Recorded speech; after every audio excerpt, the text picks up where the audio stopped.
Mes amis, dans la première vidéo, nous avons vu que si le Parti québécois et la CAQ ne s'unissent pas à la prochaine élection, c'est terminé. Le Parti libéral reprend le pouvoir, soit de façon minoritaire, soit de façon majoritaire. Donc, ce n'est pas une alliance avec Québec solidaire qui permettra au Parti québécois de prendre le pouvoir, de former le gouvernement, ni de façon minoritaire, ni de façon majoritaire. C'est mon opinion, vous n'êtes pas obligé de la suivre, bien sûr qu'elle ne sera pas partagée par tous, mais quoi qu'il en soit, je voulais aujourd'hui vous poser la question suivante. Est-ce que c'est possible pour la CAQ et le Parti québécois de s'entendre, de faire une coalition, une sorte d'union pour gouverner le Québec et contrôler le minimum de nos pouvoirs si on veut permettre la survie du Québec français? Alors voilà la question. Est-ce que c'est possible? Moi, je vous dis que oui. Pourquoi? Le Parti québécois est un parti indépendantiste, mais qui s'engage à ne pas faire l'indépendance, du moins dans les 4 premières années. Et au bout de 4 ans, probablement qu'il ne serait pas réélu, puisque si le référendum fait peur en 2018, il fera peur en 2022. Donc, c'est 4 ans de perdu.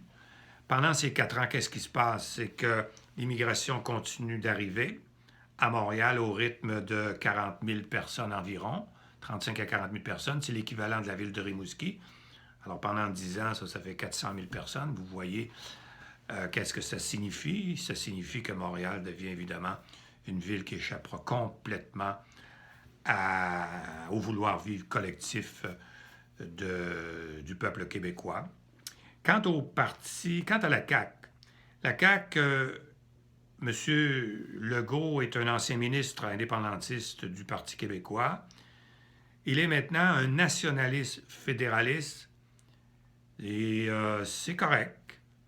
Donc, il est quand même proche du Parti québécois qui, lui, est nationaliste indépendantiste. Le Parti québécois est nationaliste, mais ne veut pas faire l'indépendance. La CAQ est nationaliste, mais ne veut pas accepter le fédéralisme canadien tel qu'il est. Pourquoi?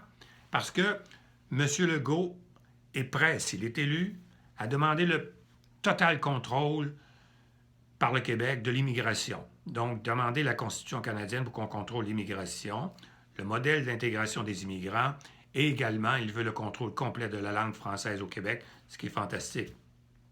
Le seul problème pour M. Legault, c'est que ça prend un amendement à la Constitution. Ça veut dire que minimum 7 provinces devront être d'accord pour amender la Constitution, plus, qui forment 51 % de la population, donc ça prend au moins l'Ontario, plus l'assentiment du gouvernement fédéral. Et la Cour suprême a recommandé aussi que les Premières Nations soient consultées pour tout nouvel amendement à la Constitution. Mais quand même, M. Legault a le droit de croire qu'il pourra réussir. Alors, c'est possible, c'est souhaitable que ces deux partis s'entendent pour ce minimum. Minimum. Nous allons voir dans la prochaine vidéo comment ça pourrait se faire. Parce que ce n'est pas une entente avec Québec solidaire qui permettra de contrôler notre immigration, de contrôler la langue et le modèle d'intégration des immigrants, de mettre fin aux accommodements raisonnables, de mettre fin au multiculturalisme, parce que Québec solidaire est d'accord avec le multiculturalisme et plusieurs dans le Parti québécois sont aussi d'accord avec ce multiculturalisme qui est absolument pervers pour la culture québécoise. Mais encore une fois, vous n'êtes pas obligé d'être d'accord avec moi, c'est mon opinion. Vous savez qu'en attendant qu'on continue, vous pouvez devenir membre, je vous l'encourage, du mouvement Liberté Nation, www.liberte-nation.com. Et ensemble, nous sommes très forts. Comme dit le proverbe africain, seul on va plus vite, mais ensemble on va plus loin.